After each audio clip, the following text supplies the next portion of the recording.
Hello, welcome to Violet Shadow Tarot. Today we are going to be pulling general energies, so general messages for the collective. Whoever needs to hear this message, let's help get a message that will resonate for them. What do they need to hear? What do they need to hear? What do we need to see?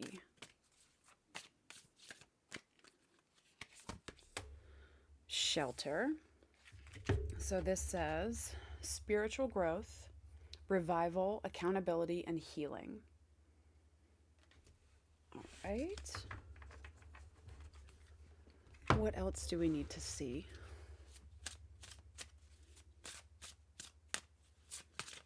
What else do we need to see?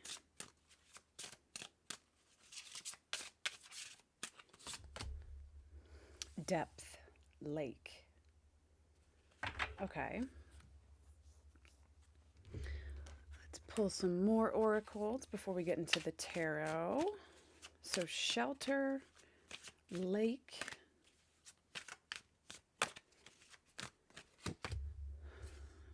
peaks of joy,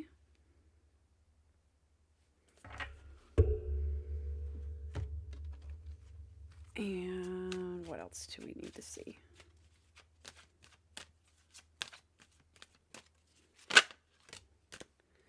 And then the void, so dark moon. Okay, so energies here. This is a very,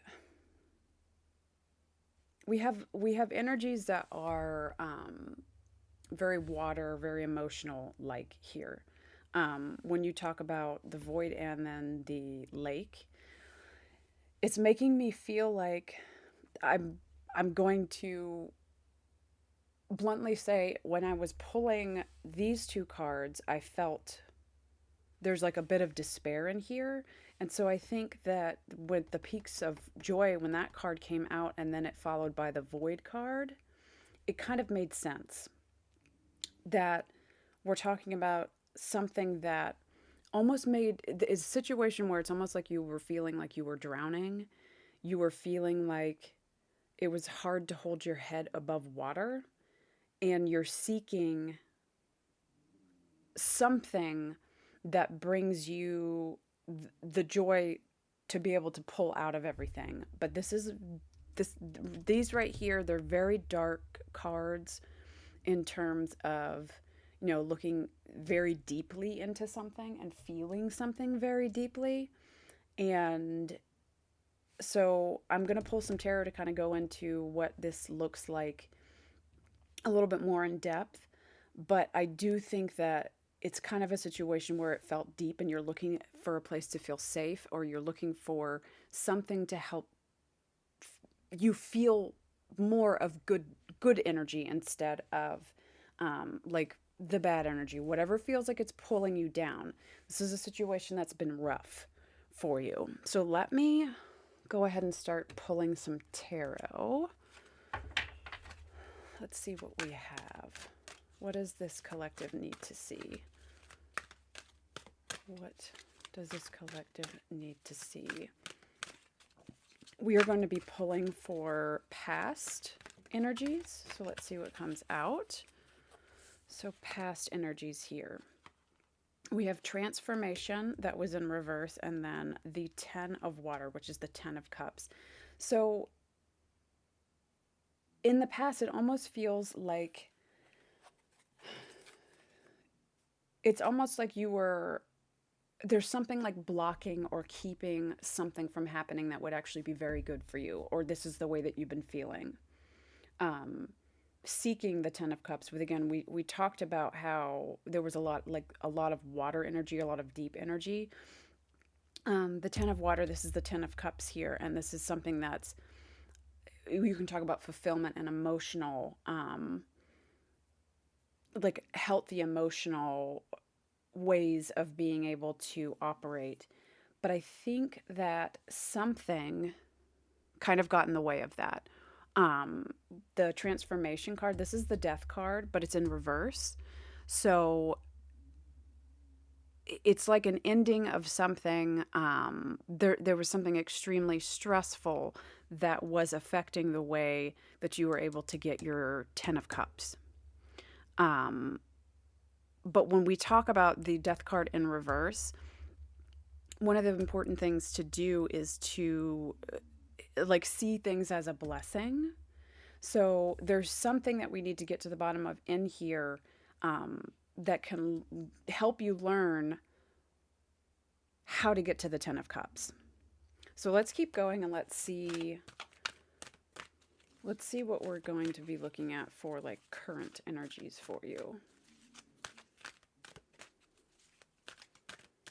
Like if it, I mean, you are looking for some sort of fulfillment or like a break.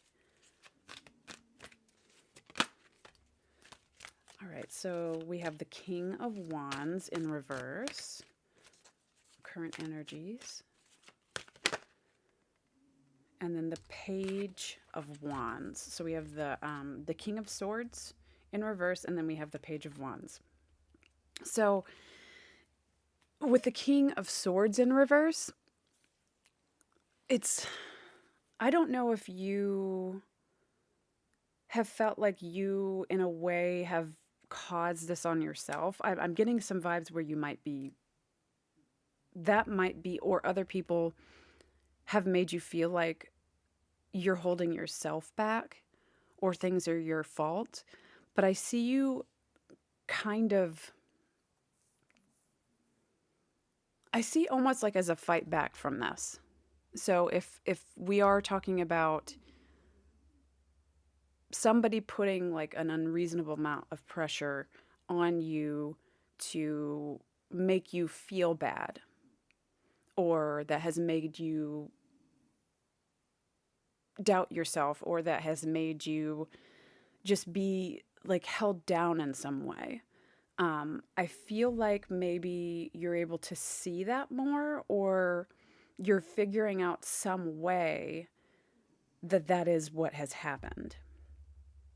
Because it's definitely happened. I'm getting that this is like outside energy that has affected you in that way, where you may have blamed yourself for certain things, but I also think that it's because of how others have made you feel. Like you really did feel like it was your fault, because you almost like you were getting confirmation, which is not confirmation. What it is, it's more of like a manipulation or just bad energy for someone making it look like things are always your fault, or just that you're holding yourself back. That's not good energy to help you move forward.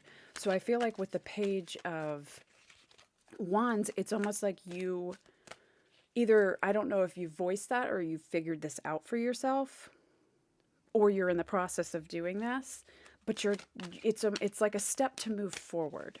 So let's look at the possible future energy. Possible future energy. Oh, the Page of Water. So there we see steps towards more fulfillment. Like this is definitely something that has pulled you down. And then the Hermit. Okay. So steps towards your fulfillment.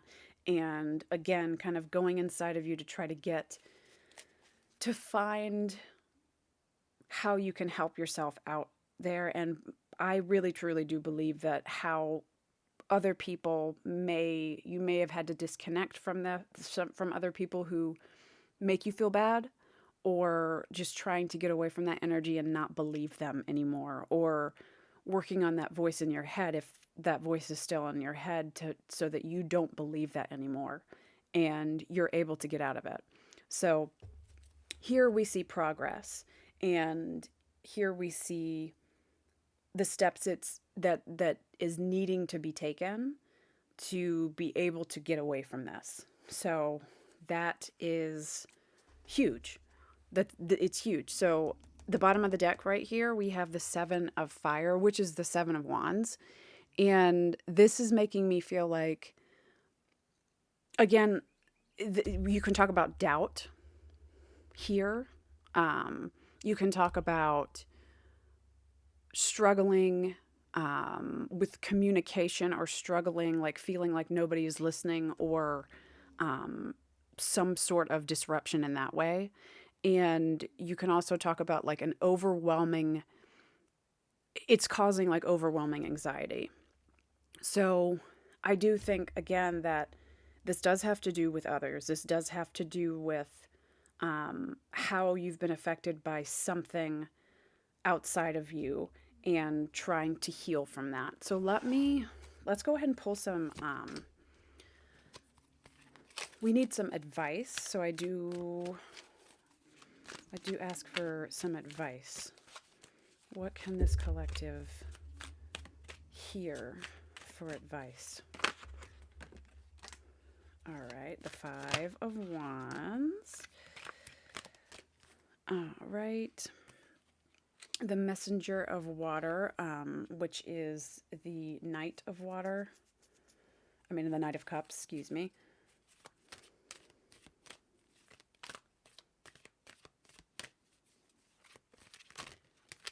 What else? Oh, look. And then the Six of Cups, and then the Five of Swords. What is at the bottom of the deck for us? The Queen of Water. Like we started with, it's definitely something that is very emotionally, and just also mentally, because emotion, when you're drained emotionally, or when you're not fulfilled emotionally, it affects everything. So with the Queen of Cups on the bottom, what it's kind of saying to me here is we have 2 5 cards, with both fire and air. And this is the Five of Wands and then the Five of Swords. So I think that it is going to be difficult for you, but being able to sustain the road of what's better, and keep working on what emotionally, and what fulfills you, and what makes you feel better, to be able to push forward. Again, we had the peaks of joy in the beginning, and I do think that that's important, because if what this is showing us, and then the Page of Air underneath, if what this is showing us is, is resonating for you, it's like your light has died. There's some way that it has affected every part of you, but emotionally fulfilling yourself, and seeing what it is that makes you, that helps that drive, is going to be super important. Seeing maybe along the way those that did help you, or things that were positive in your life, so that you know that you do have positive along with the struggle. It's going to be able to help you move forward and get to the Queen of Wand, or the Queen of Cup energy, which is, you're going to be able to like be more fulfilled, and more emotionally balanced, and balance yourself, so that the outside energies aren't quite as bad. You do, again, I did think that there was something outside, and you do have something outside, because you do have kind of struggle cards, a little bit of conflict, but they're not, I don't see the conflict being too big for you to overcome. You're going to be able to overcome this, but we have all these water cards, so it's really, really important. I kept getting Pisces. I got Pisces in the beginning. I'm not sure if you want to, if you know where Pisces is in your chart. You might want to check that out. That might be important, to know your placement, or just water signs in general. So Cancer, Scorpio, or Pisces. But Pisces was coming through pretty big. We also have the Moon coming through, the Moon card. So I think that might be important, or you might get some answers if you kind of check out where your Pisces placement is, what house it's in, to see if there's any answers that you can get from that. But I do think that it's not going to get to a point where you can't overcome it. because we do, again, these are 5 cards. This is not like an escalation of more than that. Like, I think you've got what it takes to be able to get through it, and it not getting worse before it gets better. I think it's like an up, it's going to be okay. And you've got everything that you need to move forward. So all my love goes to you if you did resonate with this. We'll be sending support your way, and I hope to see you again soon. And I also hope that you have a blessed day. Thank you very much.